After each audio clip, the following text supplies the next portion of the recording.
Warahmatullahi wabarakatuh. Waalaikumsalam warahmatullahi wabarakatuh. Alhamdulillahirabbil alamin. Segala puji dan syukur hanya milik Allah Subhanahu wa taala semata.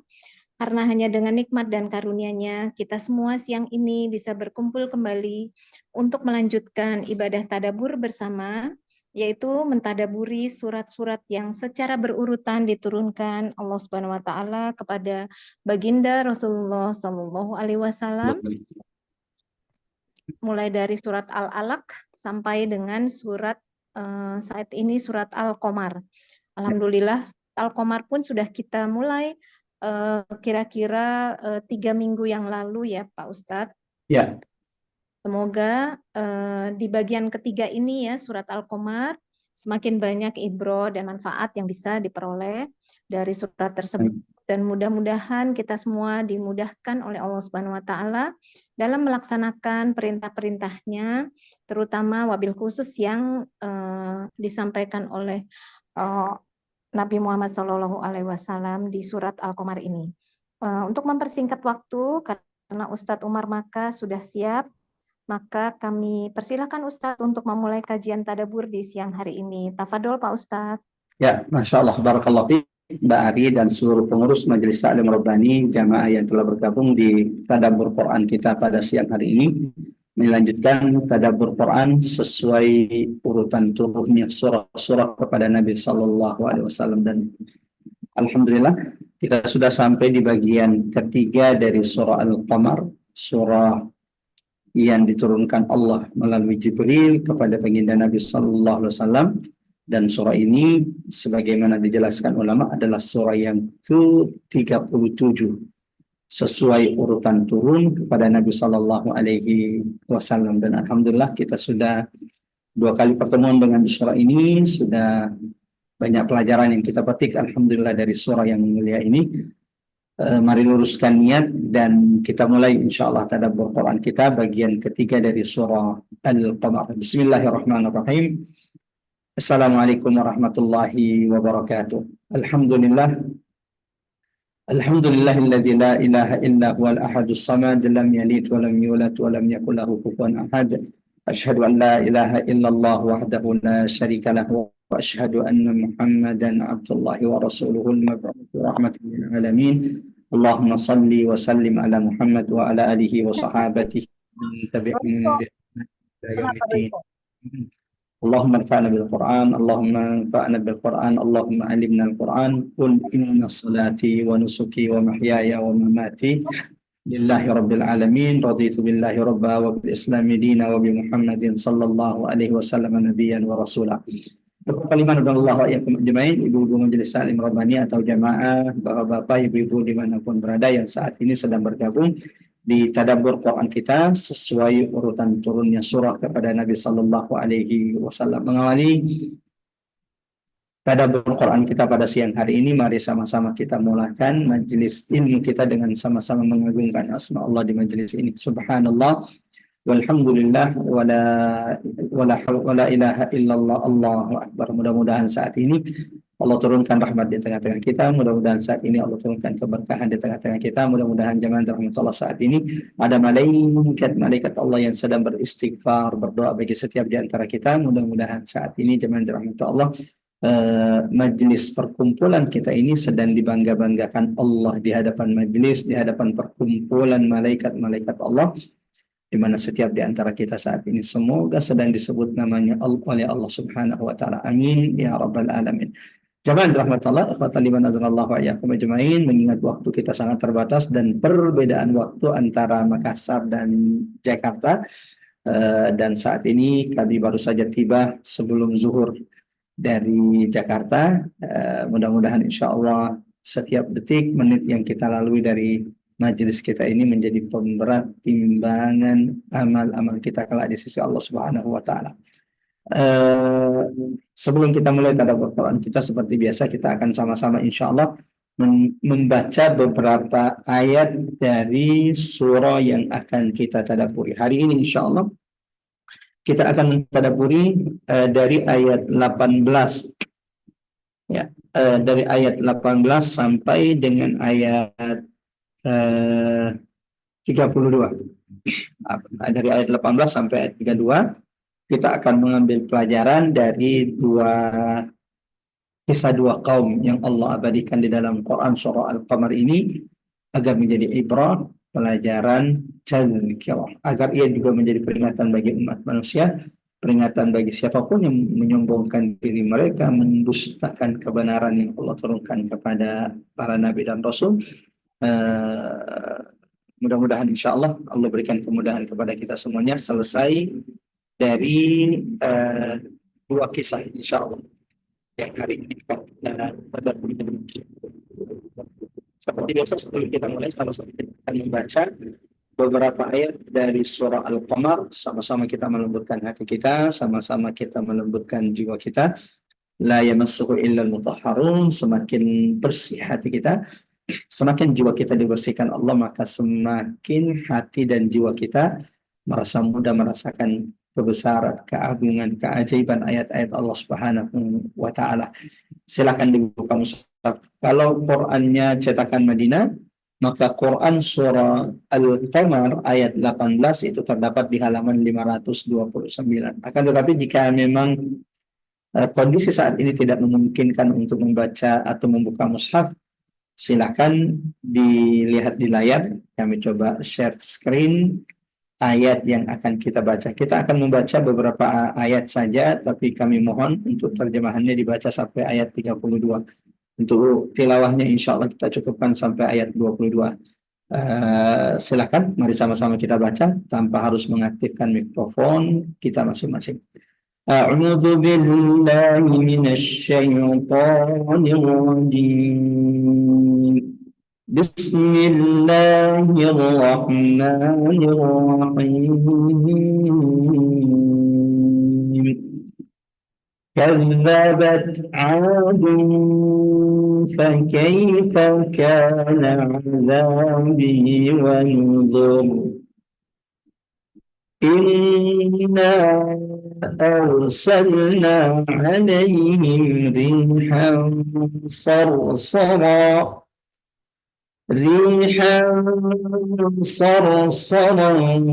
في يوم نحس مستمر تنزع الناس كأنهم أعجاز نخل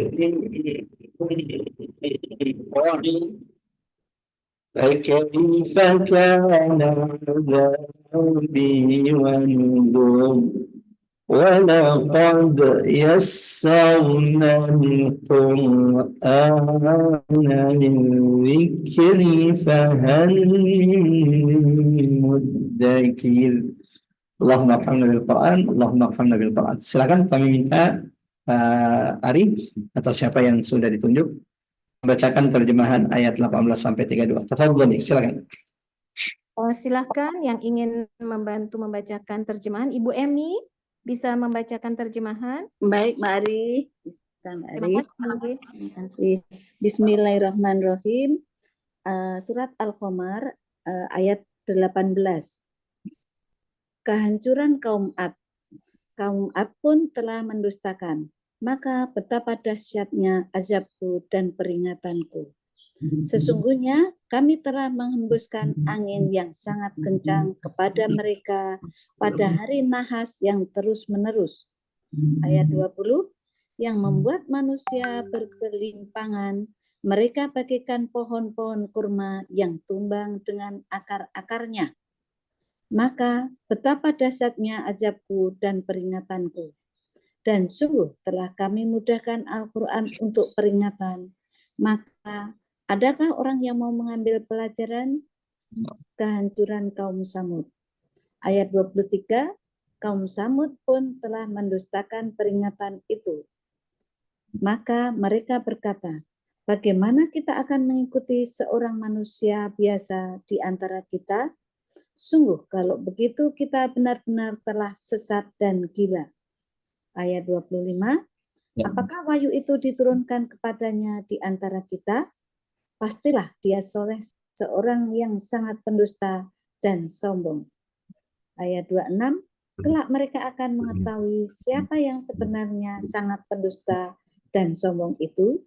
Sesungguhnya kami akan mengirimkan unta betina sebagai cobaan bagi mereka. Maka tunggulah mereka dan bersabarlah.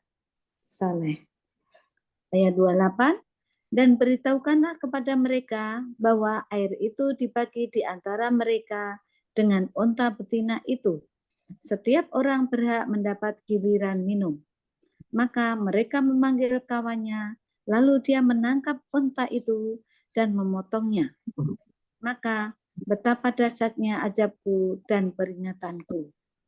Kami kirimkan atas mereka satu suara yang keras mengguntur. Maka jadilah mereka seperti batang-batang kering yang lapuk. Ayat 32.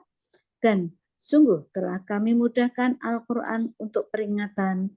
Maka adakah orang yang mau mengambil pelajaran? Sampai ayat berapa Pak Ustadz? Sampai di situ, Bu. Masya Allah. Terima kasih banyak. Alhamdulillahirrahmanirrahim. Masya Terima kasih Bu Emi. Jemain yang sudah sama-sama membaca surah Al-Qamar ayat 18 sampai ayat 22, dan alhamdulillah kita baru saja mendengarkan terjemahan dari ayat 18 sampai dengan ayat 32 surah Al-Qamar. Jemaah rahmatullah, ikhwatal iman azallahu wa iyyakum ajmain. Di pertemuan sebelumnya atau di dua pertemuan pembahasan surah Al-Qamar sebelumnya, kita sudah menjelaskan bagaimana Allah Subhanahu wa taala menegaskan kebenaran risalah Nabi Muhammad sallallahu alaihi wasallam, keagungan dan kemuliaan Al-Qur'an, serta bagaimana Allah menegaskan kehancuran musuh-musuh Nabi Muhammad sallallahu alaihi wasallam. Sebagaimana jemaah rahmatullah, Allah menghancurkan musuh-musuh para nabi dan rasul sebelum Nabi Muhammad sallallahu alaihi wasallam. Allahu Akbar. Dan ini peringatan bagi umat manusia sampai hari kiamat, termasuk hari ini. Orang-orang yang dengan jabatannya menyombongkan diri mereka, melakukan kerusakan di atas muka bumi Allah, seakan-akan mereka tidak akan pernah mati. Mereka yang dengan hartanya melakukan kerusakan di atas muka bumi Allah, menyebarkan kemungkaran, fahisyah di atas muka bumi Allah, lalu merasa bahwa mereka akan hidup kekal di atas muka bumi ini dan tidak akan pernah mempertanggungjawabkan setiap perbuatan mereka kelak di hadapan Allah. Sehingga Allah berulang-ulang dalam Al-Quran mengingatkan, ala yadhunnu ulaik, tidakkah orang-orang yang melakukan kezaliman, kerusakan, kefasikan, kecurangan di atas muka bumi ini mengetahui, mengira bahwa mereka itu pasti dibangkitkan di hadapan Allah Subhanahu wa taala liyaumin azim. Kapan terjadinya? Pada hari yang besar, yaitu hari kiamat. Nah, surah Al-Qamar, Masya Allah, selain menegaskan bahwa kiamat itu sudah amat sangat dekat, iqtarabatis sa'atu wa insyaqqal qamar, diutusnya Nabi Muhammad itu adalah tanda kiamat itu sudah dekat. Terlebih bahwa nubuat dalam kitab sebelum Quran bahwa bulan itu kelak akan terbelah, dan itu salah satu tanda-tanda dekatnya kiamat, itu ternyata terjadi di masa Nabi Sallallahu Alaihi Wasallam, dan itu salah satu mukjizat Nabi yang Allah karuniakan kepadanya agar orang-orang Quraisy itu beriman kepada risalah Nabi Muhammad sallallahu alaihi wasallam. Tapi yang ada, Quran Allah sudah turunkan, Nabi Muhammad membacakan Quran kepada mereka, peristiwa pembelahan bulan juga terlihat di depan mata mereka, tapi mereka tetap menyombongkan diri mereka, mendustakan dakwah Nabi Muhammad sallallahu alaihi wasallam, bahkan ingin membunuh Nabi Muhammad sallallahu alaihi wasallam. Maka Allah berikan peringatan kepada orang-orang Quraisy. Allah turunkan surah Al-Qamar ini bahwa siapapun yang memusuhi dakwah Nabi Muhammad, mereka akan dibinasakan, dihancurkan Allah. Sebagaimana Allah menghancurkan umat-umat, kaum-kaum yang sebelum umat Nabi Muhammad ini yang mendustakan Nabi dan Rasul. Allah kemudian ceritakan bagaimana Allah membinasakan kaum Nuh. Dan ini selain peringatan kepada orang Quraisy, ini tasliyah. Apa itu tasliyah? Ini hiburan Allah kepada Nabi Sallallahu Alaihi Wasallam. Allahu Akbar. فَإِن كَذَّبُوكَ, jika mereka manusia itu mendustakan, wahai Muhammad, engkau bukan orang yang pertama kali didustakan, engkau bukan Nabi Rasul yang pertama kali didustakan. فَقَدْ كُذِّبَ رُسُلٌ قَبْلِكَ, Nabi Rasul sebelummu juga sudah didustakan. Coba lihat bagaimana Nuh, Allah kisahkan kisah Nabi Nuh dan bagaimana kaum Nabi Nuh itu mendustakan Nabi Nuh dari ayat 9 sampai ayat 17. Nabi Nuh yang berdakwah di tengah-tengah mereka selama 950 tahun. Allahu Akbar. 950 tahun. Dan yang ikut ternyata cuma ratusan, bahkan ada riwayat mengatakan yang ikut, yang beriman kepada dakwah Nabi Nuh itu cuma belasan orang. Itu pun kerabat anak keturunan dari Nabi Nuh alaihissalam. Allahu Akbar. Setelah semua usahanya, Nabi Nuh hanya bisa berdoa kepada Allah. Fada'a rabbahu anni maglubun fantasir, ya Allah, aku sungguh sudah kalah, maka tolonglah aku ya Allah. Maka saat itulah pertolongan Allah itu datang. Azab Allah datang menimpa orang-orang yang mendustakan kebenaran, mendustakan kesalahan Nabi Nuh alaihissalam, termasuk istrinya dan putranya Kanaan. Termasuk putra Nabi Nuh. Dan ulama mengatakan bumi kita ini tidak pernah menyaksikan tsunami banjir terbesar seperti banjirnya Nabi. Karena yang ditenggelamkan itu bumi keseluruhannya. Allahu Akbar. Masya Allah. Bumi keseluruhannya itu ditenggelamkan Allah. Bagaimana tidak? Nuh alaihissalam itu doanya, Masya Allah. Rabbi la tadar alal ardi minal kafirin diyara. Ya Allah, jangan biarkan satu pun orang kafir yang hidup di atas muka bumi ini. Jangan engkau sisakan mereka, hancurkan mereka sehancur-hancurnya. Ya. Dan menariknya, setelah Allah ceritakan kisah Nabi Nuh, Allah tutup peringatan ini dengan firman Allah yang berulang-ulang sebanyak 4 kali di surah ini. Ayat 17, ayat 22, ayat 32, dan ayat 40. وَلَقَدْ يَسَّرْنَا الْقُرْآنَ, sungguh kami telah mudahkan Quran, kata Allah. Dan ini perlu untuk ditadaburi, perlu untuk dikaji. Bagaimana Allah berulang-ulang sebanyak 4 kali di satu surah yang sama, dengan redaksi persis sama 100%, tidak ada perubahan. Walaupun dan di dalam Quran itu kata ulama tidak ada kalimat yang berulang dalam Quran. Tidak ada sesuatu yang berulang dalam Quran. Maksudnya tidak ada sesuatu yang berulang itu kan pengulangan, kan kadang pada orang mengkritik pengulangan karena ini cuma penambahan kata saja. Quran tidak. Nah, kalaupun ada yang berulang, zahirnya berulang, tapi dia memiliki penegasan makna yang lain dibanding sebelumnya. Walaqad yassarnal Qur'an, sesungguhnya Quran itu telah kami mudahkan, kata Allah sebagai peringatan. Fahal min mudzakir, adakah orang yang sungguh-sungguh mau mengambil Quran ini sebagai peringatan? Allahu Akbar. Mudah-mudahan kita termasuk di antaranya, jamaah rahmat Allah. Nah, setelah kaum Nuh, Allah ceritakan kepada kita sebagai peringatan bagi orang-orang yang menyombong di mereka, bagi orang-orang yang mendustakan Nabi dan Rasul, sebagaimana ini juga adalah hiburan bagi orang-orang beriman hari ini. Tadi Masya Allah, sebelum mulai kajian, sempat diskusi dengan teman, sahabat yang juga Masya Allah konsen dalam dakwah dan pesantren. Saya katakan bahwa yang menjadikan dakwah itu sulit dan berat.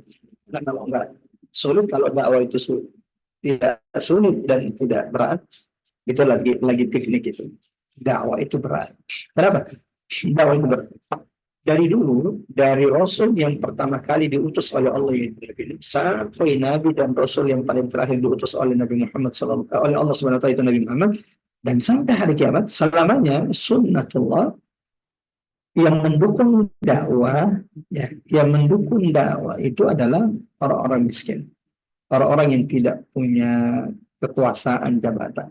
Ya, ada orang kaya, ada yang punya jabatan, tapi itu tidak banyak. Tidak banyak. Kebanyakan itu adalah orang-orang miskin, fuqara wal masakin.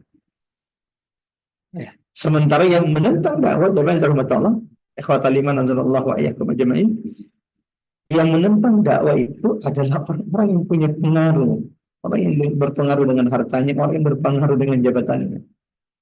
Mudah-mudahan Allah istiqomahkan kita. Nah, setelah Allah ceritakan kisah Nabi Nuh agar itu menjadi pelajaran ibrah, peringatan bagi setiap di antara kita, kemudian menegaskan bahwa siapapun yang memusuhi agama Allah, mereka pasti dihancurkan Allah sampai kapanpun. Sampai kapanpun. Hari ini Israel Zionis yang menyombongkan diri mereka melakukan kerusakan di atas muka bumi Syam demi Allah. Rabb samawati wal ardh, langit, penguasa langit dan bumi. Mereka pasti akan dihancurkan Allah. Mereka pasti akan dibinasakan Allah sehancur-hancurnya. Itu pasti. Berapa banyak kisah yang Allah abadikan dalam Quran. Kalau tidak cukup kisah Nabi Nuh, coba dengarkan kisah Nabi kaum Ad.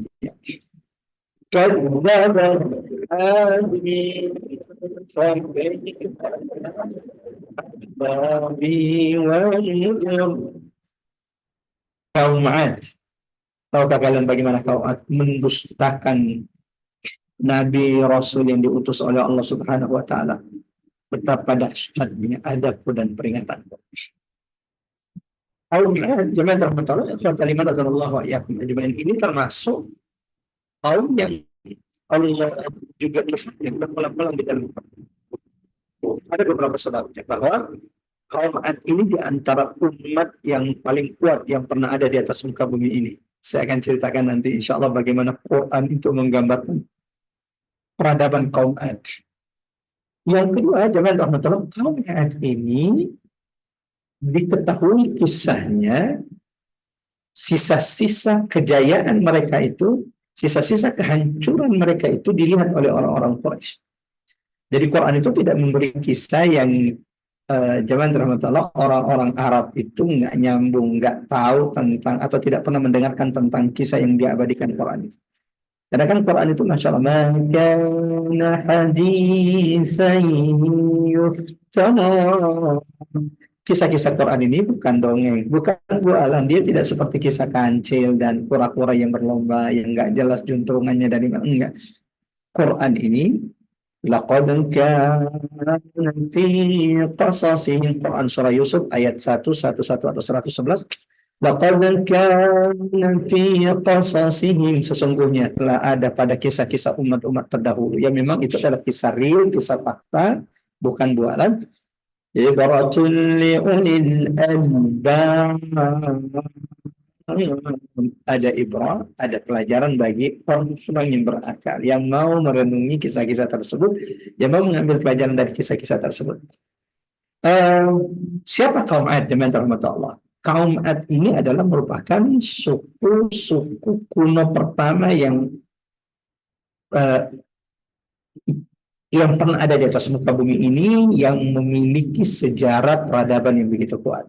Disebutkan jemaah rahmatullah bahwa kaum Ad ini merupakan keturunan Nabi Nuh setelah banjir bandang atau banjir besar yang melanda umat sebelumnya. Kan kita tahu bahwa seluruh umat manusia yang tidak beriman kepada Nabi Nuh itu kan dibinasakan Allah, dihancurkan Allah. Tidak ada yang selamat, termasuk istri dan anaknya Nabi Nuh alaihissalam. Nah, kaum Ad ini yang Allah abadikan kisahnya di surah ini, sebagaimana juga Allah abadikan di surah-surah yang lain. Kadzabat 'adun fakaifa kana 'adzabi wa nuzur. Bagaimana Allah menegaskan bahwa bukan cuma kalian wahai orang Quraisy yang mendustakan Nabi dan Rasul, dulu sebelum kalian ada kaum Nuh dan kemudian ada kaum Ad yang mereka tuh lebih kuat dari kalian, lebih hebat dari kalian. Kaum Ad ini adalah keturunan Nabi Nuh setelah terjadinya banjir besar. Kaum Ad tinggal di wilayah semenanjung Arabia. Kira-kira hari ini di mana ya letak tempat peradaban kaum Ad yang Allah kisahkan berulang-ulang di dalam Al-Quran? Zaman terutama mereka tinggal di semenanjung Arabia, terutama di daerah timur laut Hadramaut. Sayangnya memang waktu kita sangat terbatas sehingga tidak bisa melihat peta.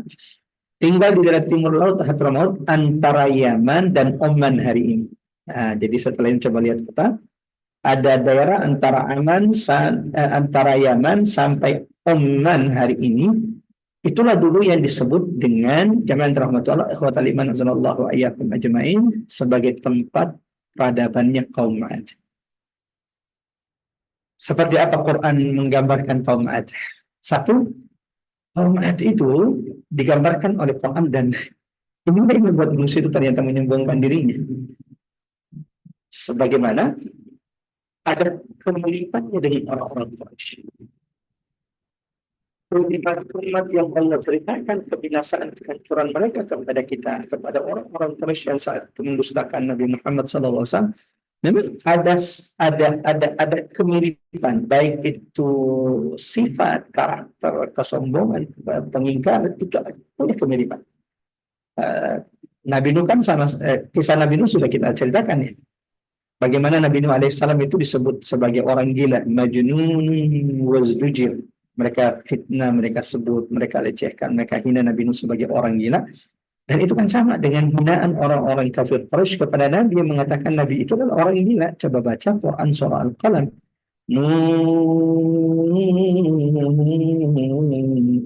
Wal qalami wama yasturun. Ma anta bini'mati rabbika bimajnun. Nah, kaum Ad, satu, Allah jelaskan tentang mereka, Allah berikan gambaran tentang kaum Ad, akan fisik dan kekuatan mereka. Mereka digambarkan sebagai umat yang memiliki kekuatan fisik yang besar dan tubuh yang kuat. Mereka disebut memiliki kelebihan dalam tubuh yang kuat, kemampuan fisik yang hebat dibanding manusia-manusia sebelum dan setelah mereka.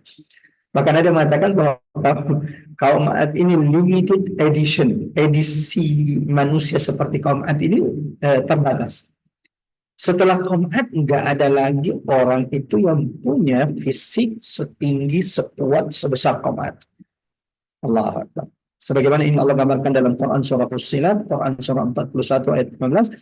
Wa amma 'adun fastakbaru fil ard. Adapun kaum Ad mereka melakukan kesombongan di atas muka bumi Allah. Wa qalu man ashaddu minna quwwatan. Ketika Allah berikan karunia kepada mereka fisik tubuh yang kuat, bukannya mereka semakin taat tunduk kepada Allah, menyebarkan kebaikan di tengah manusia, tapi nikmat karunia yang Allah berikan, kelebihan yang Allah berikan kepada mereka ternyata membuat mereka menyombongkan diri dan menolak kebenaran yang Allah turunkan kepada Nabi dan Rasul yang diutus Allah kepada mereka. Ini menjadi tazkirah. وَلَقَدْ يَسَّرْنَا الْقُرْآنَ لِلذِّكْرِ فَهَلْ مِن مُدَّكِرٍ. Hati-hati jangan terbatas. Saya ingin mengingatkan diri saya, mengingatkan kita semuanya, jangan seperti kaum Ad. Jangan seperti kaum Ad. Karunia yang Allah berikan, keutamaan, kelebihan secara fisik. Ya walaupun kita tidak sebesar kaum Ad, mungkin di antara kita Masya Allah ada yang Allah berikan keindahan secara fisik, baik itu kegantengan yang Allah berikan kepadanya di atas rata-rata dibanding keluarganya, orang-orang yang ada di sekitarnya, kecantikan yang Allah berikan lebih kepadanya. Hati-hati, jangan sampai nikmat karunia yang Allah berikan kepada kita bukannya membuat kita semakin tunduk kepada Allah, akan tetapi malah seperti kaum Ad yang menyombongkan diri dengan karunia yang Allah berikan kepada mereka. Dengan sombongnya mereka mengatakan, Man asyaddu minna quwwah. Siapa yang lebih kuat dari kami? Ya iyalah, fisiknya tidak ada manusia yang memiliki fisik sekuat mereka. Maka Allah ingatkan mereka, awalam yarau, tidakkah mereka sadar, tidakkah orang kaum Ad itu melihat annallah, bahwasanya Allah yang menciptakan mereka. Alladzi khalaqahum huwa ashaddu minhum quwwah. Bukankah Allah yang menciptakan mereka lebih kuat dari mereka? Wa kanu bi ayatina yajhadun. Mereka kaum Ad ini mendustakan ayat-ayat Allah Subhanahu wa taala. Ini gambaran pertama. Yang kedua teman-teman, Quran juga menggambarkan bagaimana kaum Ad itu Allah. Jadi selain keutamaan secara fisik yang besar dan kuat, dan mereka ini limited edition kata ulama, Allah juga berikan kemewahan kekayaan kepada mereka. Kaum Ad ini Masya Allah dalam Quran digambarkan memiliki kemewahan dan kekayaan yang melimpah, yang membuat mereka bukannya semakin tunduk kepada Allah, mensyukuri nikmat Allah dengan tunduk taat kepada syariat Allah. Ternyata kemewahan, kekayaan yang Allah berikan semakin membuat mereka angkuh di atas muka bumi Allah. Wa ila adin akhahum huda. Ya. Orang itu sudah menyombongkan diri, teman-teman, susah untuk menerima kebenaran. Allahu Akbar. Bukannya menerima kebenaran, bahkan sebaliknya yang mengingatkan dia itu yang dipenjarakan, dan itu sampai hari ini terjadi. Ya. Ketika ada orang melakukan kerusakan di atas muka bumi Allah, melakukan yufsiduna fil ardi, merusak bumi Allah, merusak akhlak tabiat manusia. Ya, ini kan kesalahan besar. Ketika mereka diingatkan, ya, orang yang mengingatkan mereka itu akan dipenjara, sementara orang yang mendukung mereka itu yang diberi jabatan, itu yang diberikan bonus, itu yang diberikan hadiah. Ternyata bukan cuma hari ini terjadi. Ini adalah gambaran umat-umat terdahulu zaman Allah.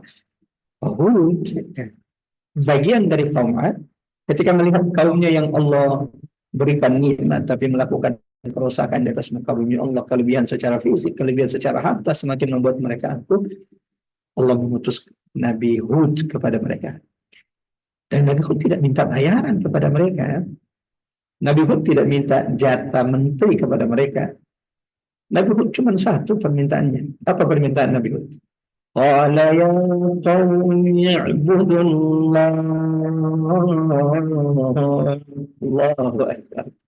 Dari dulu nabi yang diingkari, nabi yang didustakan, dan sampai hari ini ulama yang dibunuh, ulama yang dipenjarakan, ulama yang ditolimi, ulama yang citranya dirusak. Mereka bukan orang yang menginginkan dunia, mereka bukan orang yang menginginkan jabatan, mereka hanya orang-orang yang mengingatkan manusia jangan melakukan kerusakan di atas muka bumi Allah. Nikmat karunia Allah disyukuri, jangan sampai Allah turunkan azab kepada mereka, kepada kita. Nabi itu hanya menyuruh kepada satu hal. Qala ya qaumi i'budullah.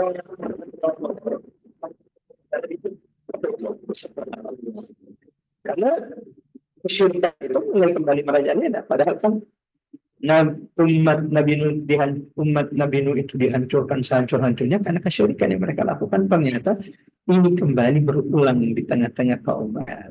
Dan Allah mengutus kaum Ad, mengutus Nabi Nuh kepada kaum Ad, mengingatkan mereka, wahai kaumku, jangan menyembah selain Allah, wahai kaumku, menyembah Allah.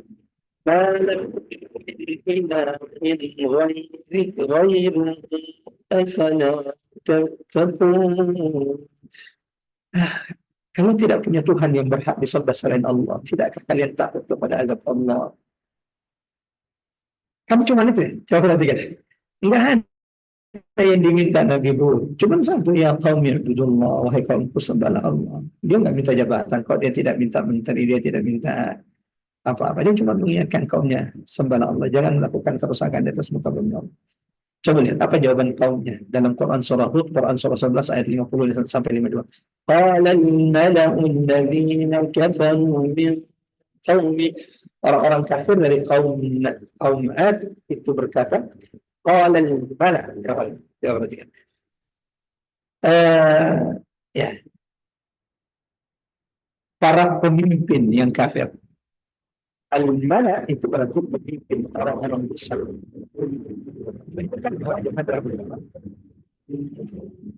Lagi-lagi yang menentang dakwah dari dulu itu adalah al-mala', orang yang punya kekuatan, kepemimpinan, orang yang punya pengaruh di tengah manusia. Inna lanaraka fi safaha, kata petinggi-petinggi kaum Ad yang mendustakan kebenaran zaman rahmat Allah, kami melihatmu adalah orang-orang dan pengikutmu, wahai Hud, adalah orang-orang bodoh. Ya Allah, ya Rahman. Mereka tidak takut mengucapkan kata bodoh kepada nabi yang Allah utus, yaitu Nabi Hud. Wa inna lanadhunnuka minal kadhibin. Tidak cukup mengatakan tidak cukup mengatakan Nabi Hud itu orang bodoh, ya. Tapi mereka juga mengatakan wa inna lanadhunnuka minal kadhibin. Mereka juga mengatakan bahwa Nabi Hud ini adalah pendusta. Dua, fisik yang kuat, limited edition.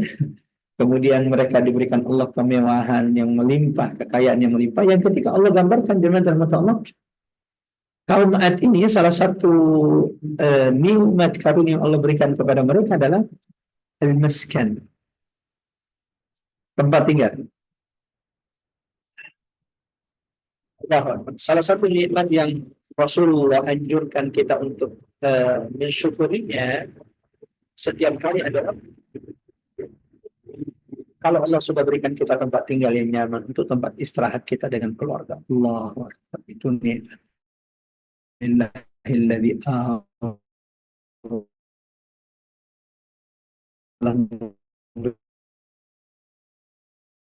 Allah, tempat tinggal mereka itu juga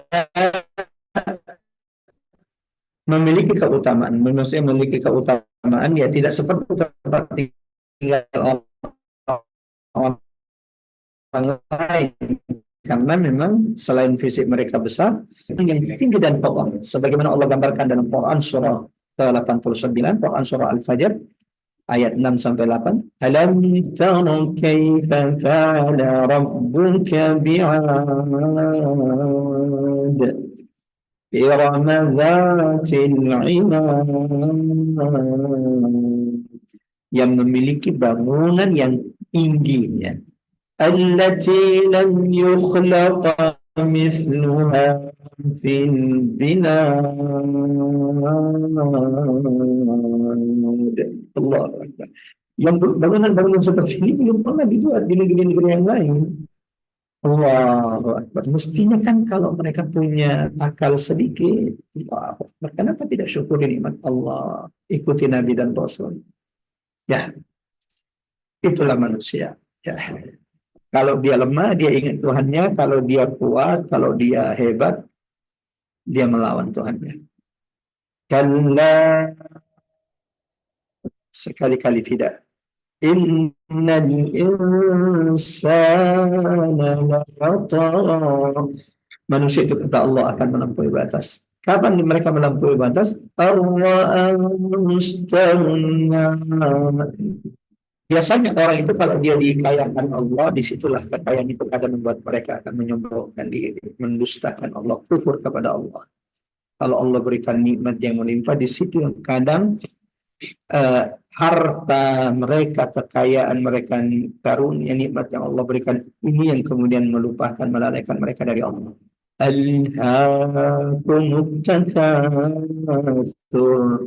Sungguh bermegah-megah itu telah melalaikan kalian dari Allah, dari melakukan perintah Allah, dari syariat Allah. Hatta, sampai kapan manusia yang melupa diri itu kemudian dilalaikan oleh harta jabatan mereka? Hatta zurtumul maqabir, sampai ajal kematian itu datang kepada mereka, yang menjadi peringatan kepada mereka. Sebelum lanjut dengan rahmat Allah, di surah Al-Qamar ini Allah tidak menggambarkan bagaimana gambaran tentang kaum Ad, fisik mereka, harta mereka, tempat tinggal mereka. Di surah Al-Qamar ini hanya digambarkan tentang azab yang Allah timpakan kepada mereka. Apa yang Allah timpakan? Inna arsalna alaihim rihan sarsaran fi yawmi nahsin mustamir. Allah kirimkan angin topan, angin kencang yang dingin sekali pada hari nahas yang terus-menerus. Digambarkan dalam Quran, jami'an rahmatullah, ikhwatal iman azzalallahu wa iyyakum ajmain, ya. Bahwa angin topan yang Allah kirim kepada kaum Ad ini menyiksa mereka, menghancurkan mereka selama 8 hari. selama 7 malam 8 hari. Sebagaimana Allah tegaskan dalam Quran surah Al-Haqqah ayat 6 sampai ayat 7. Wa amma 'adun fa uhliku birihin sarsarin 'atiyah. Adapun kaum 'Ad yang tadi sudah digambarkan bagaimana nikmat Allah kepada mereka. Mereka itu telah dibinasakan dengan angin topan yang sangat dingin, sarsarin 'atiyah. سخرها عليهم 7 ليال و8 أيام حسوما, yang menimpa kaum 'Ad, angin yang Allah menimpakan angin itu kepada mereka selama 7 malam 8 hari. Allahu Akbar. Dan saat itulah mereka kemudian ketakutan dan menyesal. Sudah terlambat karena sudah diberikan peringatan sebelumnya. Bahkan sebelumnya mereka menyombongkan diri, siapa yang lebih kuat dari kami. فَتَرَى الْقَوْمَ فِيهَا صَرْعًا كَأَنَّهُمْ أَعْجَازُ نَخْلٍ خَاوِيَةٍ. Setelah Allah ciptakan kepada mereka angin topan yang keras, lagi dingin selama 7 malam 8 hari, maka kamu lihat kaum 'Ad pada waktu itu mati bergelimpangan, seakan-akan mereka tunggul-tunggul pohon korma yang telah kosong atau lapuk. Allah Akbar. Pernah lihat batang kayu yang sudah jatuh lama dan sudah lapuk, di tengahnya sudah kosong. Allah Akbar. Itu Allah gambarkan tentang kaum 'Ad ketika azab yang mereka nanti-nanti itu Allah datangkan kepada mereka. فَكَيْفَ كَانَ عَذَابِي وَنُذُرِ. Allah tutup penjelasan tentang azab yang Allah timpakan kepada kaum 'Ad, maka bagaimana betapa dahsyatnya azab dan peringatan itu. وَلَقَدْ يَسَّرْنَا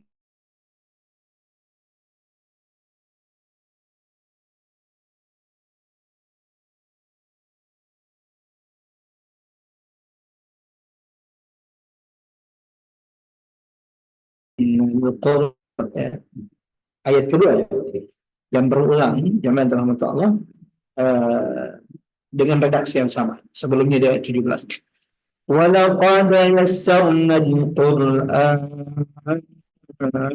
لِلذِّكْرِ. Allah.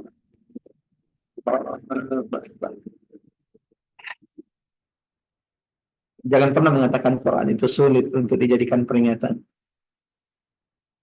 Jangan pernah mengatakan Quran itu sulit dijadikan sebagai pelajaran pedoman hidup bagi kita.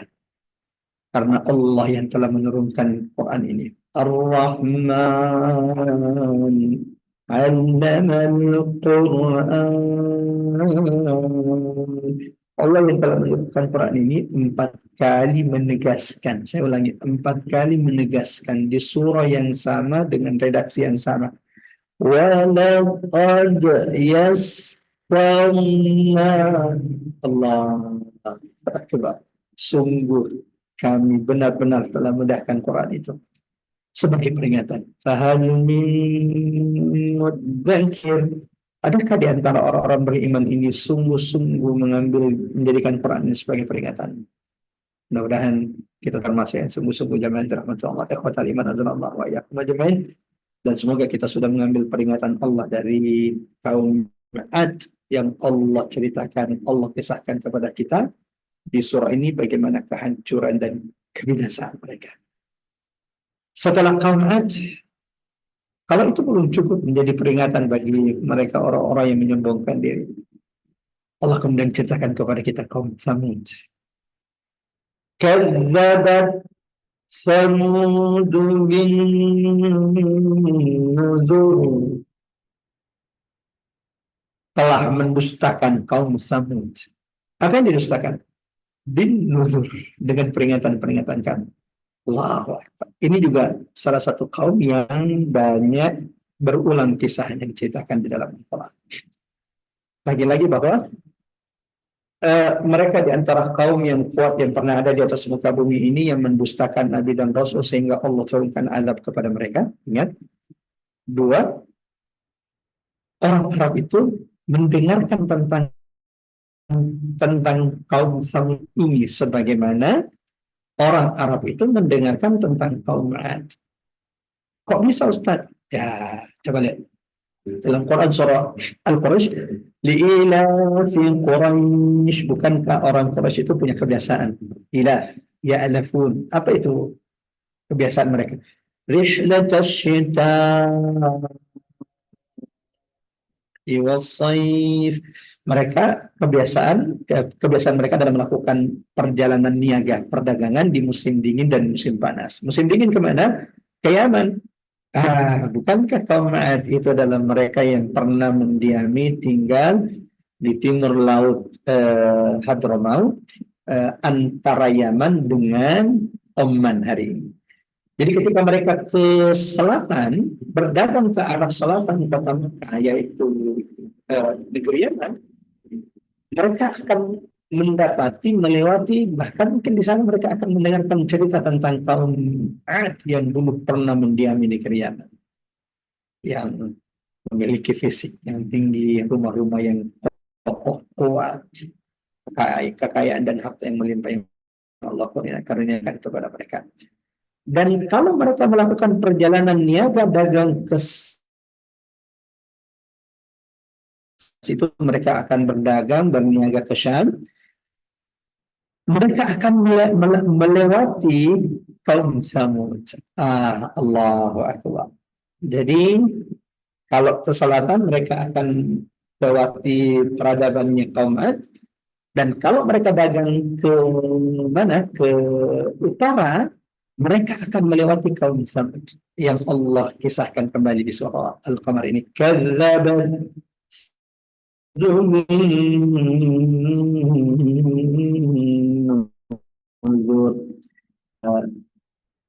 ya, siapa itu kaum Ad?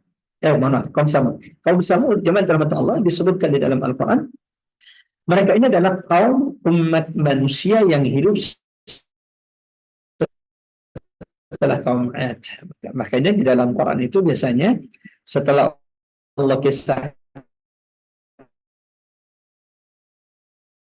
kaum Ad, Allah kisahkan kaum Samud. Karena ternyata ini adalah sisa-sisa orang-orang beriman. Kemudian kaum Samud ini.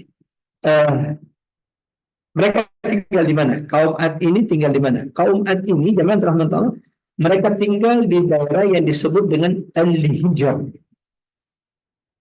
Makanya dalam Al-Quran kadzabat ashabul hijri. Mereka tinggal mereka dikenal sebagai Al-Hijr yang tinggal di Madain Saleh. Madain Saleh itu di mana saat? Madain Saleh itu sekitar 200 kilo lebih utara kota Madinah. Dan hari ini menjadi salah satu destinasi jamaah-jamaah umrah. Beberapa travel pernah mengajak saya untuk datang ke sana. Akan tetapi jamaah rahmatullah ikhwatal iman azallahu ayyakum, jamaah saya katakan kepada teman-teman yang mengajak ke sana, terlalu banyak sejarah ilmu tentang Nabi Muhammad yang terlalu sayang ditinggalkan kalau hanya untuk sekedar untuk datang ke Madain Saleh, tempat kaum Samud yang dibinasakan Allah. Terlebih bahwa Nabi Muhammad SAW mengingatkan kita untuk tidak mendatangi tempat yang diadab oleh Allah. Tahun ke-9 Hijriah ketika terjadi perang Tabuk, Nabi melewati Madain Saleh, melewati tempat tinggal kaum Samud. Apa yang dilakukan Nabi Sallallahu Alaihi Wasallam? Tiba-tiba wajah Nabi menjadi takut, menjadi kelihatan berubah. Lalu Nabi Sallallahu Alaihi Wasallam mengingatkan kepada sahabatnya, an yusri'u as-sayr, agar mereka menyegerakan langkah mereka. Jadi ketika sampai di Madain Saleh, tempat Allah pernah mengadab kaum Samud, Nabi Muhammad memerintahkan sahabat menyegerakan langkah mereka. Artinya, jangan berlama-lama di tempat Allah turunkan azab. Takutnya kemudian kita termasuk yang diberkahi oleh Allah Subhanahu wa taala. Bahkan Nabi mengingatkan kepada sahabat jangan meminum dari air sumur tempat Allah menurunkan azab. Nah, hari ini jangan terhadap Allah. Jamaah umroh tidak sedikit yang datang ke Madain Soleh hanya untuk sekadar healing, hanya untuk sekadar foto-foto, karena memang Masya Allah ya, pemandangannya itu sangat indah, belum lagi kemudian cottage, hotel-hotel yang penginapan yang dibuat mewah sedemikian rupa ya, sehingga biasanya jamaah umroh itu memang jauh-jauh dari Jakarta, jauh-jauh dari Indonesia, hanya datang selain umroh itu ingin datang ke Madain Soleh, melihat keindahan sunrise, matahari terbit, matahari terbenam. Ya, padahal Nabi mengingatkan kita jangan berlama-lama. Itu kan bukan, sebagian mengatakan itu kan bukan Madain Solehnya Ustadz yang didatangi itu Al-Ula di sampingnya. Jamaah rahmat Allah. Saya tidak ingin menjawab dengan pendapat saya Saleh, Muhammad bin Saleh Syekh Utsaimin ketika ditanya, ulama Saudi ketika ditanya apa hukum datang ke tempat Allah menurunkan azab seperti Madain Soleh, belum menjawab boleh selama ketika kita datang ke sana untuk mengambil ibrah, menangis. Nah, yang datang ke sana masalahnya hari ini jamaah Allah tidak sedikit kemudian lalai dari peringatan-peringatan Allah Subhanahu wa taala. Wallahu a'lam bishawab. Ya, ada apa dengan kaum Tsamud? Siapa kaum Tsamud? Kaum Tsamud ini tadi sudah kita jelaskan bahwa mereka ini adalah kaum umat yang hidup setelah kaum Ad. Tinggal di Al-Hijr. Mereka disebut dengan dikenal dengan Al-Hijr, tinggal di daerah yang disebut dengan Madain Saleh, sebelah utara kota Madinah Al-Munawwarah hari ini. Sebagaimana kaum Ad, kaum Tsamud ini juga banyak digambarkan di dalam Al-Quran tentang karunia yang Allah berikan kepada mereka yang tidak dimiliki oleh manusia setelah mereka dan sebelum mereka. Apa itu? Di antaranya adalah Allah menggambarkan kaum Tsamud ini memiliki keahlian memahat gunung.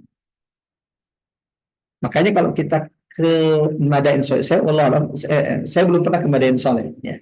Saya belum pernah ke Madain Soleh dan sampai hari ini belum punya alasan kuat untuk ke sana. Terlebih bahwa Nabi mengatakan jangan datang ke sana kecuali untuk menangis, mengambil ibrah pelajaran. Kalau cuma sekedar datang ketawa ketiwi di sana, saya takutkan kita termasuk yang diberkahi oleh Allah dan tidak takut akan azab Allah Subhanahu wa taala. Saya pernah ke Petra, tapi foto-foto Madain Soleh, Masya Allah ya, bagaimana sisa-sisa pahatan indahnya pahatan bangunan mereka itu sampai hari ini bisa terlihat. Kalau di Jordan itu ada Petra ya, kita bagaimana sebuah kota itu dibangun dari batu. Nah, Allah berikan gambaran kaum Tsamud itu kelebihan yang Allah berikan bahwa mereka ini adalah orang yang memiliki kekuatan sehingga mereka itu punya keahlian membuat rumah dari gunung sehingga memang tahan gempa. Rumah tempat tinggal itu mereka itu kuat. Sebagaimana Allah jelaskan dalam Quran surah Al-Fajr ayat 9, wa samudan ladzina jabus safara bil wad, dan kaum Tsamud yang memotong-motong batu-batu besar di lembah-lembah dijadikan sebagai tempat tinggal mereka. Sebagaimana kaum Ad, Allah juga karuniakan nikmat, harta kekayaan yang melimpah kepada kaum Tsamud. Allahu Akbar. Lagi-lagi nikmat karunia yang Allah bersyukur dan semakin taat kepada Allah, ternyata juga menjadikan mereka menyombongkan diri di atas muka bumi. Mengulangi kesalahan kaum Ad.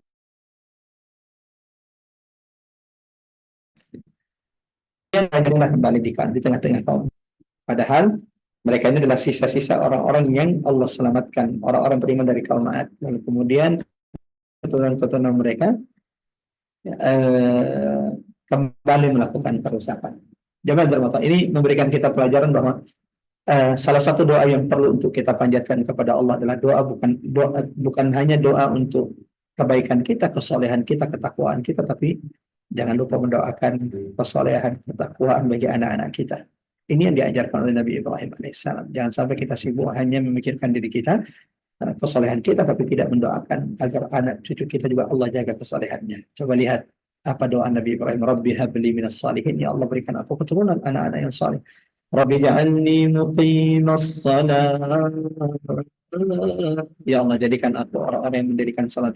Wa min dzurriyyati, dan keturunan-keturunanku. Rabbana taqabbal du'a, ya Allah terima doa kami.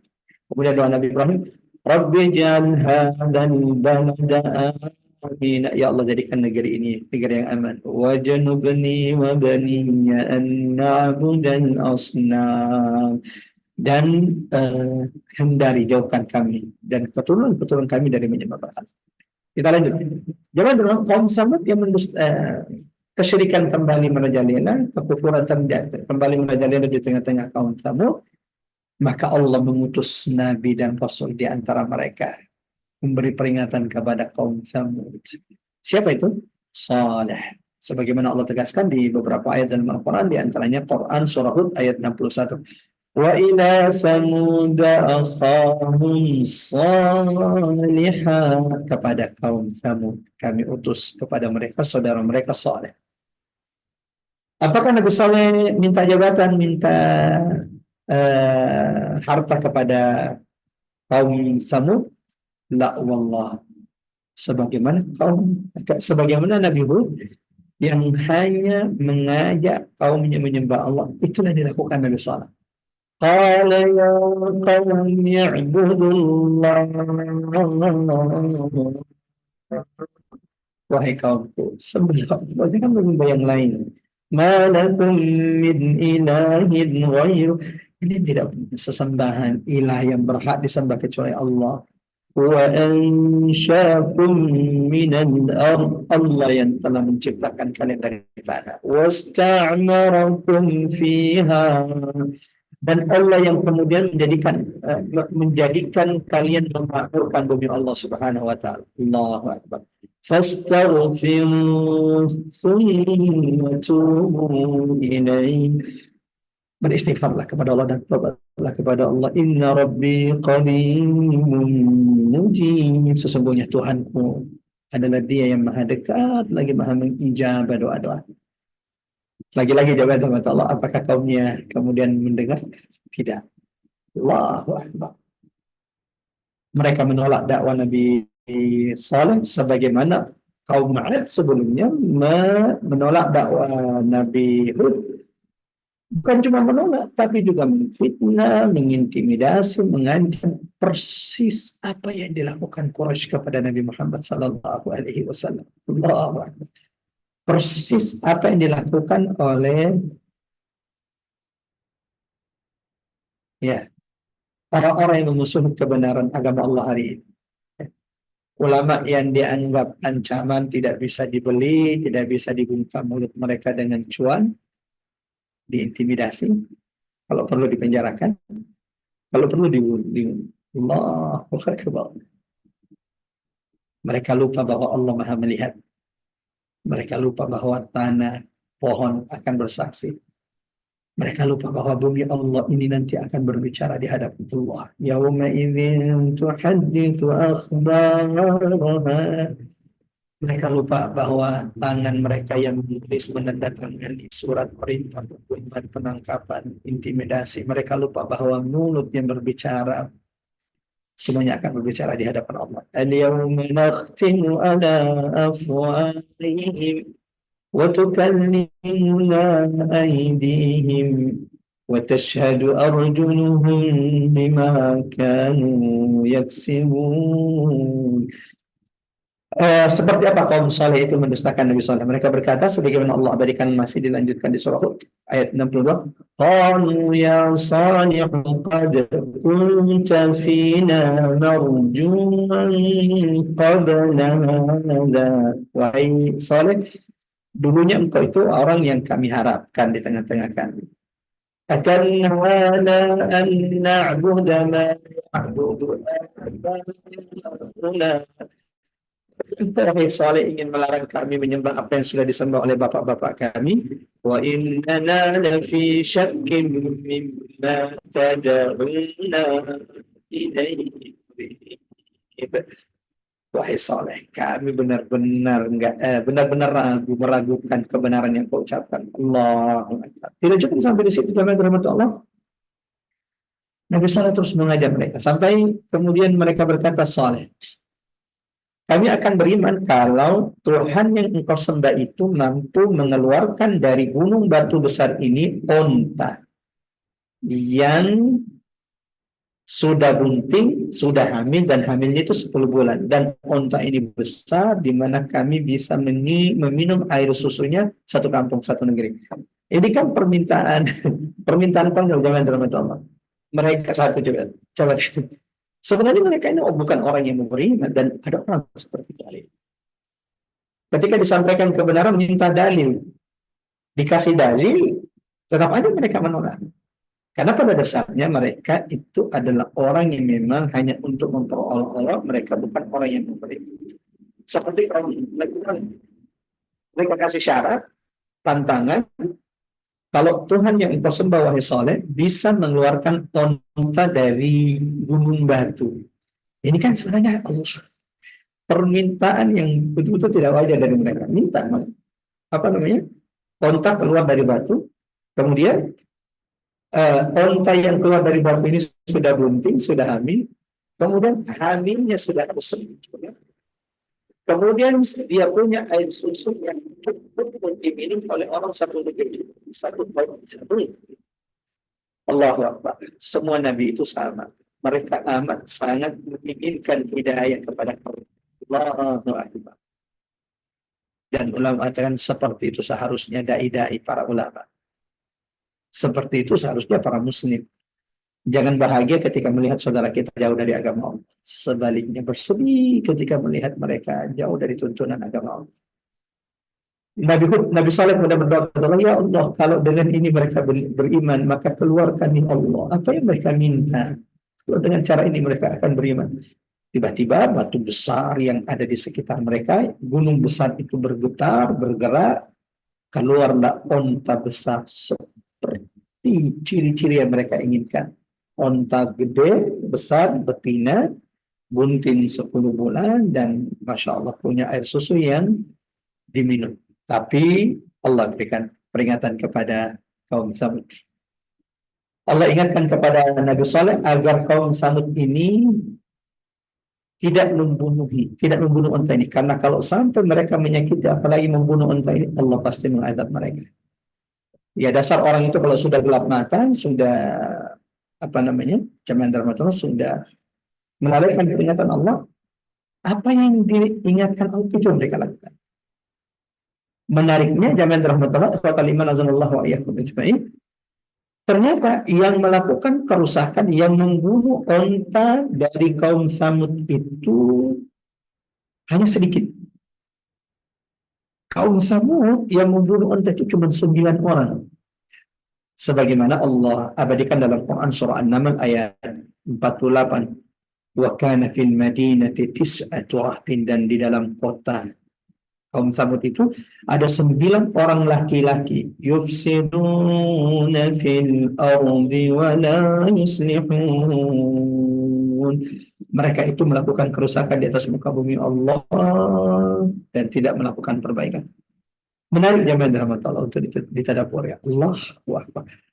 Azab Allah itu kan Allah turunkan kepada kaum Samud, jamaah rahmat Allah, ikhwatal iman azallahu wa iyyakum ajmain. Menimpa semua kaum Samud. Padahal yang melakukan kerusakan, yang membunuh onta itu hanya segelintir kaum Samud. Kan bisa dihitung 9 orang, 1, 2, 3, 4, 5, 6, 9 orang. Tapi kenapa kemudian Allah timpakan azab kepada mereka? Karena mereka diam. Karena kaum Samud yang lain ini tidak menghentikan kemungkaran mereka. Mereka diam, bungkam, tidak melarang 9 orang ini melakukan kerusakan. Ya umat al-Islam, afala yatadabbaruna al-Quran? Tidakkah kita mentadabburi Al-Quran? Ini peringatan bagi kita jamaah terhormat Allah. Walaqad yassarna al-Qur'ana lidzikri fahal min muddakir. Bisa jadi di satu tempat kita, di satu kampung kita, di satu kabupaten kita, kebanyakan orang-orang baik. Tapi jika kita membiarkan sedikit orang melakukan kerusakan di atas muka bumi Allah, bisa jadi Allah timpakan azab, dan itu juga akan menimpa kita seperti kaum Tsamud. Yang membunuh onta itu cuma 9. Sebagaimana disebutkan di ayat Quran surah An-Naml tadi ayat 48, wa kana fil madinati tis'atu ahli. 9 orang inilah yang berkumpul, bermusyawarah, dan akhirnya jamaah rahmat Allah, wa ta'ala azallahu ayyakum ajma'in, mereka membunuh unta di tengah malam. Allahu Akbar. Sebagaimana juga Allah abadikan di sini. Inna mursilun naqah, Allah mengutus unta sebagai tanda-tanda kuasa Allah sesuai dengan permintaan mereka. Dan Allah ingatkan bahwa air sungai itu dibagi 2, sehari diminum oleh unta dan mereka tidak boleh ikut campur meminum, dan sehari itu untuk mereka. Dan Allah ingatkan jangan sampai kemudian mereka menyentuh unta tersebut, karena kalau sampai mereka menyakiti, membunuh unta tersebut, pasti azab Allah yang pedih itu menimpa mereka. Tapi ya namanya juga orang kalau sudah buta hati, fanadaw sahibahum fata'ata fi aqab, mereka mengatakan bahwa onta ini mengambil jatah air kita bunuh saja. Kita bunuh saja, dan pelakunya 9 orang. Apa yang terjadi jemaah? Setelah mereka membunuh onta tersebut, Nabi Saleh hanya bisa menangis kepada kaumnya dan mengatakan, "Duhai kaumku, azab Allah pasti menimpa kalian." Sebagaimana Allah abadikan dalam Quran surah Hud ayat 65.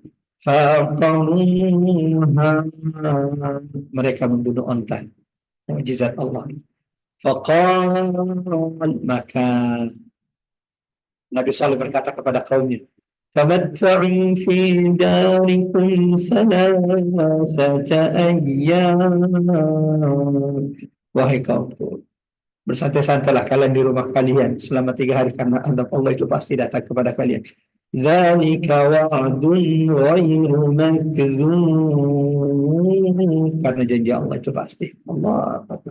Dan benar jemaah rahmat Allah disebutkan oleh ulama-ulama tafsir, 3 hari ini adalah 3 hari paling mencekam bagi kaum Tsamud. Karena Allah beri mereka kesempatan untuk bersantai-santai selama 3 hari. Mereka masih dibinasakan. Mereka sudah membunuh unta. Dan Allah sudah ingatkan mereka. Mereka diberi waktu 3 hari untuk bersantai-santai. Hari pertama, ini baru hari pertama, wajah mereka tiba-tiba menguning. Ya, berubah menjadi kuning, ketakutan. Hari kedua jamaah terhormat, wajah mereka mulai memerah. Hari ketiga, wajah mereka mulai menghitam. Dan setelah hari keempat, Allahu Akbar, datanglah azab Allah yang pedih. Apa azab Allah untuk kaum Tsamud? Sebagaimana Allah abadikan di beberapa surah di dalam Al-Quran, dengan rahmat Allah Subhanahu wa taala, fa'akhadhatuhum as-sayhatu musbihin. Ya. Ingat, hari pertama wajah mereka menguning, hari kedua wajah mereka memerah. Semakin dekat azab Allah, dan hari ketiga wajah mereka sudah menghitam, penyesalan sudah terjadi di mereka, tapi sudah tidak berguna penyesalan itu. Hari keempatnya, di pagi hari keempat, Allah abadikan dalam Quran surah Al-Hijr ayat 83, فَأَخَذَتْهُمُ الصَّيْحَةُ مُصْبِحِينَ.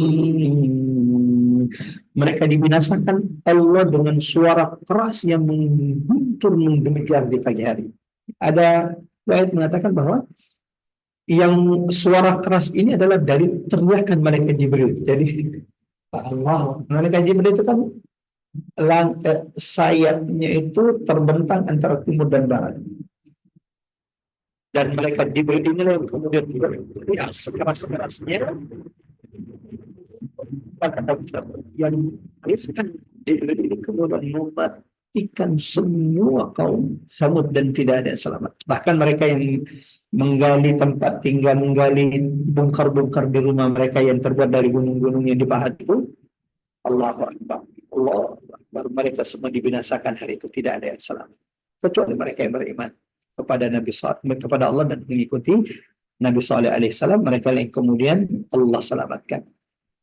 Allah ibaratkan kaum Samud itu setelah diteriaki oleh Jibril di pagi hari, di hari keempat, mereka seperti rumput kering yang lapuk di pinggir jalan. Allahu Akbar.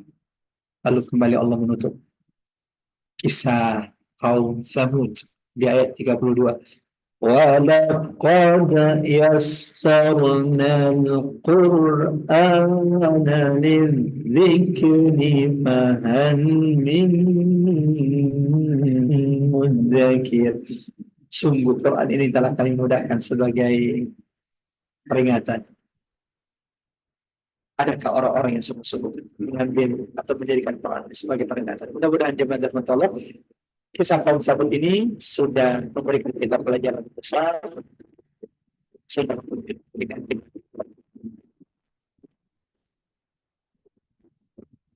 Nah, jangan sampai keahlian yang Allah berikan itu malah membuat kita menyombongkan diri di atas muka bumi Allah Subhanahu wa Ta'ala.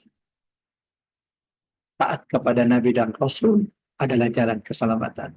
Jangan seperti kaum Samud yang membangkang kepada Nabi dan Rasul yang Allah utus kepada mereka. Azab Allah itu pasti bagi mereka yang memusuhi agama Allah Subhanahu wa Ta'ala. Tidak cukupkah kisah Nabi Nuh? Tidak cukupkah kisah kaum Ad? Tidak cukupkah wahai orang-orang yang menyombongkan diri kisah kaum Samud? Bukti bahwa siapapun yang memusuhi agama Allah, siapapun yang memusuhi syariat Allah, siapapun yang memusuhi Nabi Allah, siapapun yang memusuhi ahli waris Nabi Allah, mereka akan dibinasakan, dihancurkan Allah sehancur-hancurnya. Dan siapapun yang melakukan kerusakan di atas muka bumi Allah, mereka pasti dibinasakan Allah Subhanahu wa Ta'ala. Kalau 3 kisah kehancuran umat terdahulu ini belum cukup, maka depan insya Allah kita akan melanjutkan kisah umat yang dihancurkan, dibinasakan Allah karena mendustakan Nabi dan Rasul yang Allah utus kepada mereka. Ada kisah kehancuran kaum Lut, kemudian ada kisah kehancuran Firaun yang menyombongkan dirinya di atas muka bumi Allah Subhanahu wa Ta'ala. Mudah-mudahan singkat ini bermanfaat. Sebelum kita tutup dengan doa kafaratul majelis, sama-sama kita baca surah Al-Asr. A'udzubillahi minasyaitonir rajim. Bismillahirrahmanirrahim. Wal 'asr. Innal insana lafi khusr illa alladhina amanu shalihat wa tawasaw bil haqqi wa tawasaw bis sabr. Ditutup dengan doa kafaratul majelis. Subhanakallahumma bihamdik asyhadu an la ilaha illa anta nastaghfiruka wa natubu ilaik. Sallallahu ala Muhammad wa ala ali Muhammad. Walhamdulillahi rabbil alamin. Wassalamualaikum warahmatullahi wabarakatuh. Saya kembalikan kepada Mbak Ari. Kalau ada yang didoakan atau kita doa dulu baru kemudian kita buka sesi tanya jawab setelah itu. Silakan Mbak Ari, kalau ada nama yang masuk yang minta didoakan tolong dibacakan. Silakan. Ya Pak Ustadz, mungkin kita baca doa bersama dulu. Ini kebetulan ada yang mendesak ingin didoakan, yaitu Ibu Ani. Ibu Ani mengabarkan bahwa kakak kandungnya, Ibu Emma Rohmah binti Ratmaja, saat ini diuji dengan penyakit dan dirawat di ICU di salah satu rumah sakit di Bandung ya. Jadi Ibu Ani sedang mengunjungi kakaknya, makanya nggak bisa ikut kajian ini. Mungkin kita bersama-sama membacakan doa, sekaligus tentunya untuk mungkin para jamaah juga yang mungkin sedang diuji dengan penyakit ya Pak Ustadz. Siap. Ya, dengan rahmatullah ikhwatal iman Allah wa iyyakum ajmain. Sejenak sebelum kita bubar meninggalkan majelis ini, kita doakan sahabat, kerabat, jamaah majelis Salim Rabbani atau kerabat kita yang saat ini sedang Allah uji penyakit. Mudah-mudahan Allah segerakan kesembuhan insyaallah. Allahumma amin. Allahumma amin. Mari sama-sama kita berdoa, silakan diaminkan. Sebaik-baik doa adalah doa yang dibaca setelah kita melakukan ibadah, iyyaka na'budu wa iyyaka nasta'in. Dan mudah-mudahan setelah kita tadabbur Quran ini Allah ijabah, Allah dengarkan munajat dan doa-doa kita semuanya. Bismillahirrahmanirrahim. Astaghfirullahaladzim, astaghfirullahaladzim, astaghfirullahaladzim alladzi la ilaha illa huwal hayyul qayyum wa atubu ilaih. Allahumma ya arhamar rahimin, ya rabbal mustad'afin wal fuqara wal masakin, ya mujibal muttarra idza da'a, ya mannan, ya wahhab, ya ghaffar, ya tawwab, يا ذا الجلال والإكرام. اللهم يا الله لا تدع في مقامنا هذا ذنبا إلا غفرت، ولا هما ولا غما إلا فرجت، ولا مريضا إلا شفيت، ولا حاجة من حوائج الدنيا إلا يسرتها يا أرحم الراحمين. ثم يا الله Tuhan kami, jangan biarkan kami meninggalkan menutup majlis ini ya Allah, kecuali Engkau telah bersihkan setiap di antara kami dari dosa-dosanya. Ya Allah, gugurkan dosa-dosa kami, bersihkan kami dari kesalahan-kesalahan kami. Allahumma ya Allah, jangan biarkan kami keluar meninggalkan majlis ini kecuali siapapun yang telah Engkau tetapkan ajal dan umur mereka di antara kami atau sahabat kerabat kami ya Allah. Rahmati mereka, ampuni mereka ya Allah, maafkan kesalahan-kesalahan mereka, jadikan kuburan mereka taman dari taman surgamu ya Arhamar Rahimin. Allahumma ya Allah, jangan biarkan kami bubar meninggalkan majlis ini ya Allah, kecuali siapapun di antara kami yang saat ini sedang teruji dengan penyakit, sahabat, kerabat, jamaah al-marhamain dirahmat, al-arbani yang dirahmati oleh Allah. Ya Allah, siapapun di antara kami yang saat ini sedang teruji dengan penyakit, sembuhkan mereka ya Allah. Segerakan kesembuhan kepada mereka ya Rabbal Nas. Adhibil ba'sa ishfa anta syafi la syifaan illa syifa'u syifaan la yughadiru saqaman wala alaman. Ya Allah, tidak ada penyakit yang tidak ada obatnya. Ya Allah, Engkau yang telah menurunkan penyakit, Engkau yang telah menurunkan obatnya. Pertemukan saudara-saudara kami yang saat ini sedang sakit dengan obat yang Engkau telah turunkan ya Rahman ya Rahim. Sembuhkan mereka ya Allah yang tidak meninggalkan rasa sakit dalam diri mereka. Allahumma ya Allah ya Rahman ya Rahim. Siapapun di antara kami yang saat ini sedang kesulitan, Allah, siapapun di antara kami yang saat ini sedang memiliki permasalahan, Allahumma ya Allah ya Rahman Tuhan kami, siapapun di antara kami yang saat ini sedang Engkau uji, angkat ujian mereka ya Allah, angkat kesulitan mereka ya Rahman, berikan jalan keluar terbaik untuk setiap kesulitan-kesulitan mereka. Rabbana hab lana min azwajina wa dhurriyyatina qurrata a'yun waj'alna lil muttaqina imama. Allahumma ya nasir al-madlumin, يا غائث المستضعفين، اللهم يا الله، اللهم انصر إخواننا المستضعفين المظلومين في فلسطين، اللهم انصر إخواننا في غزة، اللهم كن ناصرا لهم، اللهم كن واليا لهم، اللهم وحد صفوفهم على الحق يا رب العالمين. اللهم يا منزل الكتاب ويا مجري السحاب ويا هازم الأحزاب، اهزم أعداءك أعداء الدين، اللهم عليك باليهود الغاصبين وكل من آوانهم، اللهم اقتلهم بدادا واحصهم عددا ولا تغادر منهم أحدا. ربنا آتنا في الدنيا حسنة ربنا اغفر لنا ولوالدينا وارحمهما كما ربونا صغارا. ربنا آتنا في الدنيا حسنة وفي الآخرة حسنة وقنا عذاب النار. صلى الله على محمد والحمد لله رب العالمين. والسلام عليكم ورحمة الله وبركاته. Silakan Mbak. Amin ya Rabbal Alamin. Terima kasih Pak Ustadz. Ibu dan Bapak silahkan yang ingin bertanya karena sudah kami buka sesi tanya jawab. Ibu Yuniarti Bandung, silahkan Bu Yuni. Iya, Assalamualaikum warahmatullahi wabarakatuh Pak Ustadz. Masya Allah, silakan Ibu. Saya izin bertanya Pak Ustadz, kalau takdir adalah kasih sayang Allah, ini saya mau bertanya Pak Ustadz, apabila kita diberi sakit, diberi musibah, belum diberi jodoh, nah itu kan takdirnya Allah ya Pak Ustadz ya. Kan kadang-kadang saya pernah ketemu sama seseorang, Ustadz, jadi seorang hamba itu teman saya, teman dekat juga Pak Ustadz, teman di kajian. Nah beliau itu belum menikah maksud. Ya. Jadi dia tuh termasuk saya juga belum menikah, maksud belum diberikan jodoh yang terbaik oleh Allah. Tapi saya sudah berusaha, sudah berdoa ya, sudah ya orangnya memang sudah ada, cuman tidak sesuai dengan kriterianya, agamanya baik, akhlaknya baik, tetapi dengan segi pekerjaan itu tidak sekufu dengan saya gitu Pak Ustadz. Itu apakah kalau misalnya kita mendapatkan jodoh seperti itu, apakah kita boleh diterima Pak Ustadz? Terus kalau misalnya kita kan ada Pak Ustadz, orang yang tidak menerima takdir Allah misalnya ditinggal meninggal oleh anaknya gitu ya Mas. Kan ada yang meraung-raung sampai seminggu gitu, sampai kadang-kadang lama gitu, sampai setahun, 2 tahun, itu gimana Pak Ustadz? Kalau menemukan seperti itu Pak Ustadz? Masya Allah, Masya Allah.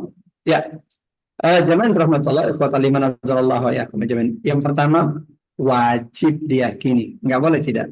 Apa itu? Kita wajib meyakini bahwa Allah itu tidak pernah menzalimi hambanya terhadap setiap takdir dan ketetapannya kepada hamba tersebut. Wa anna Allah laysa bidhallamin lil 'abid. Itu satu harus diyakini. Allah tak mungkin menzalimi kita. Satu ya. Dan ini nggak boleh goyah. Kalau ini goyah, parah bahaya tuh. Kalau dia goyah di poin ini bahwa Allah tidak berlaku adil kepada hambanya, itu berat ya. Jadi satu yang perlu yakin bahwa Allah itu tidak pernah menzalimi hambanya. Itu satu. Yang kedua, takdir Allah pasti yang terbaik. Nggak ada peristiwa yang terjadi di atas muka bumi ini kecuali dengan takdir Allah. Fir'aun itu bisa jadi penguasa ya karena takdir Allah juga. Cuma kan takdir itu terbagi dua. Ada takdir Allah yang diridhoi oleh Allah. Maksudnya Allah izinkan itu terjadi tapi tidak diridhoi oleh Allah. Yang kedua, Allah izinkan itu tidak terjadi tapi tidak diridhoi oleh Allah. Contoh, Fir'aun berkuasa ya Allah izinkan tapi Allah tidak ridho, Allah tidak cinta dengan kekuasaannya. Oke. Jadi itu sebuah bahwa Allah takdir Allah pasti yang terbaik. Yang ketiga, jangan rahmatullah ikhwatal iman sallallahu alaihi wasallam. Orang itu pasti dunia ini tempat ujian dan orang itu masing-masing punya ujiannya. Allah Akbar. Ibu dari Bandung, masya Allah, Allah berikan kelapangan dari segi rezeki, punya tempat tinggal, Allah cukupkan makan dan minumnya. Tapi kan belum tentu saudara kita di Gaza, saudara kita yang di tempat lain mungkin kesulitan hidupnya itu tidak semudah hidupnya ibu. Sebagaimana Allah menguji ibu dengan belum datangnya jodoh. Jangan dibilang bahwa orang yang sudah dapat jodoh tidak diuji. Ujian itu kan baik dan buruk. Wa nabluukum bisyarri wal khairi fitnah. Orang punya jodohnya datang, dia sudah menikah, itu ujian. Bagaimana membangun keluarga di atas ketakwaan kepada Allah, bagaimana. Jadi masya Allah ya, ujian berkeluarga itu juga tidak ringan. Ketika kita harus saling memahami satu sama lain. Sebagaimana tidak atau belum dipertemukan dengan jodoh, itu juga ujian. Sama-sama pintu surga di sisi Allah Subhanahu wa taala. Artinya, orang yang menikah ketika mereka menjadikan ujian pasangan ini, mereka bersabar di atas agama Allah, itu akan menjadi pintu surga. Sebagaimana ketika ibu dengan tetap menjaga kehormatan. Kan ada orang biasanya ketika jodohnya belum datang, melakukan hal-hal yang dibenci Allah, datang ke dukun lah, atau kemudian melakukan perbuatan keji dan munkar. Nah, seorang wanita ketika kemudian dia bersabar dengan jodoh yang belum datang, maka itu pintu surga bagi dia. Kesabaran dia menanti jodoh dengan tetap menjaga kehormatan, itu adalah pahala yang tidak terbatas di sisi Allah. Bukankah Allah mengatakan innama yuwaffas sabiruna ajrahum bighairi hisab? Sesungguhnya orang sabar itu Allah akan sempurnakan pahalanya tidak terbatas kepada mereka. Itu di dunia. Karena kalau udah bicara akhirat beda lagi. Ketika ibu nanti sudah di surga, insya Allah Allah akan pertemukan ibu dengan pasangan jodoh ibu yang tidak dipertemukan di dunia. Karena memang tidak ada orang yang tidak punya jodoh. Semua orang itu punya jodoh. Bedanya ada yang di dunia yang tidak dipertemukan oleh Allah, dan akan tetapi saya doakan mudah-mudahan insya Allah dipertemukan di dunia. Ada yang di dunia dipertemukannya di akhirat kelak di surga Allah Subhanahu wa taala. Terus bagaimana Ustaz? Sudah nikah tapi belum punya anak, apalagi yang belum nikah? Kan nanti di surga sepi dong, di surganya tersendiri. Setiap orang itu masuk surga, Allah akan hadirkan pasangan dan dia berjauh sedikit pun. Ustaz, istri Ustaz ada nggak? Sebagaimana saya, bagi istri saya mungkin saya ini banyak sekali celahnya, kekurangannya sebagai suami, dan sebagaimana saya itu tidak menemukan kesempurnaan dalam diri istri saya, walau dia sudah terlalu baik bagi saya, zaman rahmat Allah Subhanahu wa taala. Tapi kan tidak ada kesempurnaan di dunia ini. Nah, di akhir pasangan yang Allah berikan kepadamu tidak memiliki celah sedikit pun, bahkan semua yang ada dalam dirinya di atas ekspektasi kita, di atas apa yang kita bayangkan, apa yang kita gambarkan. Nah, apakah mereka punya keturunan? Iya, mereka juga Allah akan berikan keturunan anak yang tidak mereka miliki di dunia. Dunia ini tempat ujian. Orang itu akan diuji masing-masing. Nah, terkait jamaah termotor, apakah kemudian kita boleh menerima jodoh seperti ini? Jamaah termotor, ketika Nabi menanyakan kepada seorang wanita, apakah engkau menerima laki-laki tersebut? Menunjukkan bahwa akhirnya setelah ukuran agama, ya kembali kepada wanita.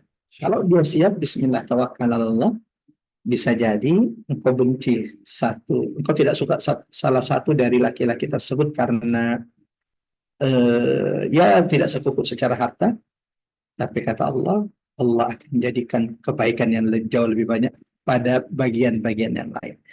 Jadi kalau saya ditanya nih ya, kalau penampilannya juga Masya Allah serak di hati ibu, kan ada sahabat wanita juga datang kepada Nabi, ya Rasulullah, saya tidak cela agamanya dia, saya tidak cela akhlaknya dia, tapi saya takut kufur nikmat kepada Allah, ya takut dia tidak cinta kepada Rasul. Jadi kalau memang secara sudah good looking, maksudnya ya insya Allah masuk kriteria, terus agamanya juga baik, akhlaknya baik. Kalau ada kurangnya, insya Allah akan cukupkan dan Allah akan datangkan kebaikan-kebaikan yang lain. Nikah itu pintu rezeki. Nikah itu pintu rezeki. Pintu banyak kebaikan. Seperti itu kira-kira. Allah a'lam bishawab. Dan ditunggu undangannya, Bu. Silakan Bari, Masya Allah. Ya, terima kasih Bu Yuni untuk pertanyaannya. Ada pertanyaan dari Ibu Dian yang sudah ditulis di room chat. Saya bacakan aja Pak Ustadz ya. Iya, tadi kan Pak Ustadz sempat menyinggung ada 4 kali firman Allah yang diulang ya di surat Al-Qamar ini. Ya. Nah, pertanyaan Bu Dian itu berkaitan dengan pengulangan dari ayat tersebut, di mana dia bertanya, izin bertanya Pak Ustadz, dalam surat Ar-Rahman itu juga ada kalimat yang diulang 31 kali ya Pak Ustadz kalau nggak salah, fabi ayyi ala rabbikum tukadziban. Nah, bukankah itu berulang-ulang? Nah, apakah punya arti yang beda dari setiap pengulangan itu? Karena tadi Pak Ustadz bilang bahwa tidak ada yang sama persis ya diulang, jadi ada penekanan-penekanan tertentu gitu kan tadi kalau nggak salah ya Pak Ustadz ya? Betul. Iya. Nah, ini pertanyaannya, apakah di surat Ar-Rahman ini fabi ayyi ala rabbikum tukadziban yang diulang sebanyak 31 kali itu, apakah ada arti khusus atau arti yang berbeda Pak Ustadz? Terima kasih. Ya, Masya Allah. Ya, jamaah rahmatullah, jadi pernah dulu ada orang zindik ya yang mengatakan bahwa Quran ini banyak kalimat yang tidak penting. Ya. Ini ucapan si zindik tersebut. Banyak kalimat yang tidak penting, banyak kalimat yang mubazir berulang-ulang. Ya.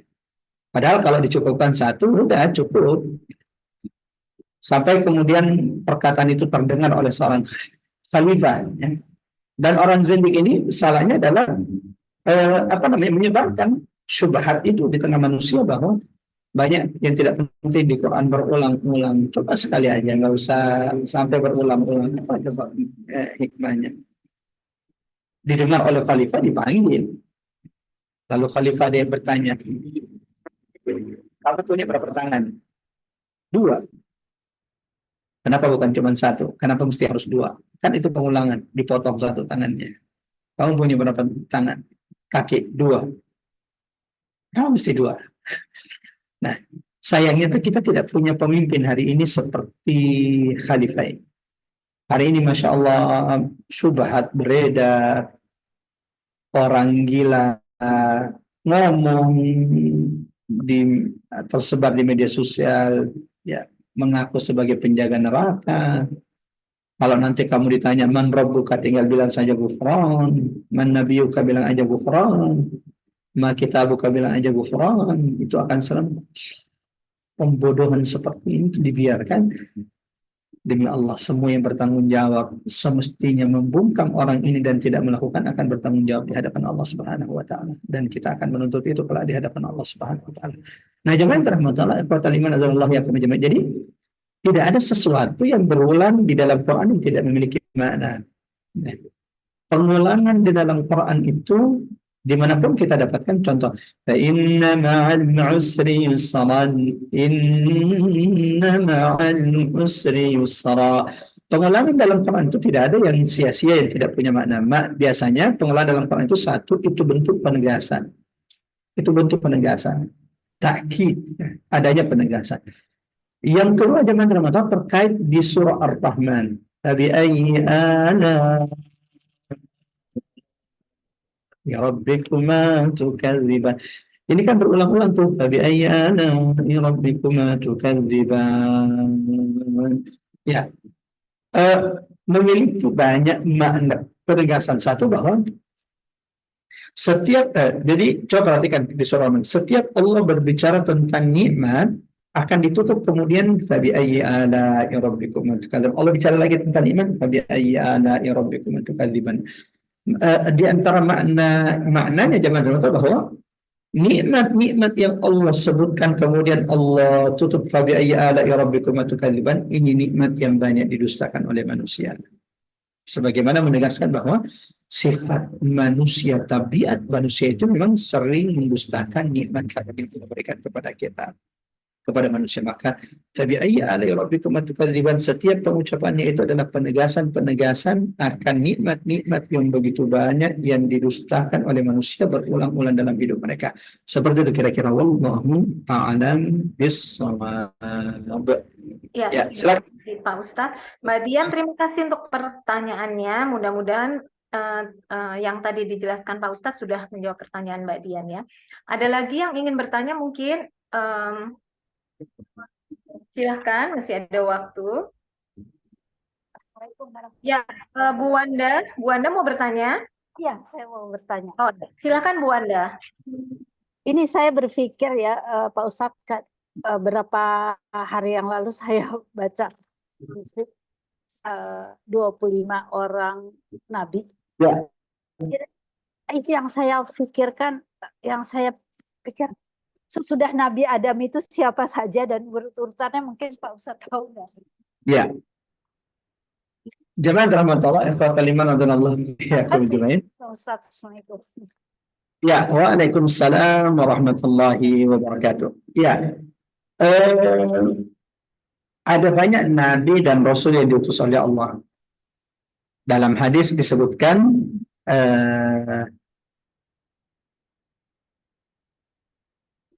Nabi menyebutkan bahwa jumlah nabi yang diutus Allah kepada umat manusia itu sebanyak 124.000 nabi. Jadi 124.000 nabi yang diutus oleh Allah.